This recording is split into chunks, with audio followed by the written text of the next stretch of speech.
సంగారెడ్డి జిల్లా పటాన్చెరు శివారులోని పట్టెల్గూడలో మోదీ పలు అభివృద్ధి పనులకు శంకుస్థాపనలు చేశారు, ప్రారంభోత్సవాలు చేశారు.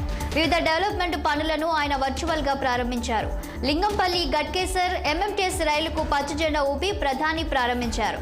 అలాగే 1409 కోట్లతో నిర్మించిన NH-161 నాందేడ్ అకోలా జాతీయ రహదారిని ప్రారంభించారు.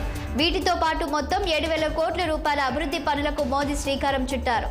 పటేల్గూడలో జరిగిన అధికారిక కార్యక్రమంలో మోదీతో పాటు గవర్నర్ తమిళిసై, కేంద్ర మంత్రి కిషన్ రెడ్డి, మంత్రి కొండా సురేఖ పాల్గొన్నారు.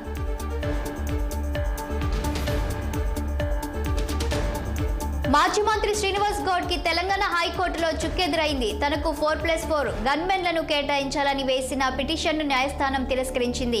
తనకు ప్రాణహాని ఉందని హైకోర్టులో వేసిన శ్రీనివాస్ గౌడ్ పిటిషన్ను కోర్టు విచారించింది. ఈ మేరకు ప్రతి ఒక్కరికి గన్మెన్లను కేటాయించడం కాదని కోర్టు స్పష్టం చేసింది. శ్రీనివాస్ గౌడ్ కు గన్మెన్లు అవసరమో లేదో తెలపాలని డీజీపీని ఆదేశించింది. అలాగే కౌంటర్ దాఖలు చేయాలని డీజీపీకి ఆదేశాలు ఇచ్చింది. తదుపరి విచారణను మార్చి 19కి వాయిదా వేసింది.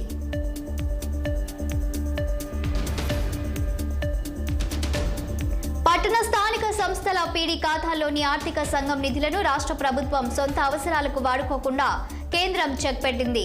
పుర నగర పాలక సంస్థలు, నగర పంచాయతీల పేరిట ప్రత్యేకంగా బ్యాంకు ఖాతాలు తెరిపించింది. పట్టణ స్థానిక సంస్థల పీడీ ఖాతాల్లోని ఆర్థిక సంఘం నిధులను రాష్ట్ర ప్రభుత్వం సొంత అవసరాలకు వాడుకోకుండా కేంద్రం చెక్ పెట్టింది. పురనగర పాలక సంస్థలు, నగర పంచాయతీల పేరిట ప్రత్యేకంగా బ్యాంకు ఖాతాలు తెరిపించింది. వాటిలో నిధులు జమ చేసి పబ్లిక్ ఫైనాన్షియల్ మేనేజ్మెంట్ సిస్టమ్ పోర్టల్కు మ్యాపింగ్ చేయిస్తుంది. ఆర్థిక సంఘం మార్గదర్శకాలకు లోబడి చేయించే పనులకు బ్యాంకు ఖాతాల్లోని నిధులను ఇకపై పట్టణ స్థానిక సంస్థలే నేరుగా వినియోగించుకునేలా ఏర్పాట్లు చేస్తుంది.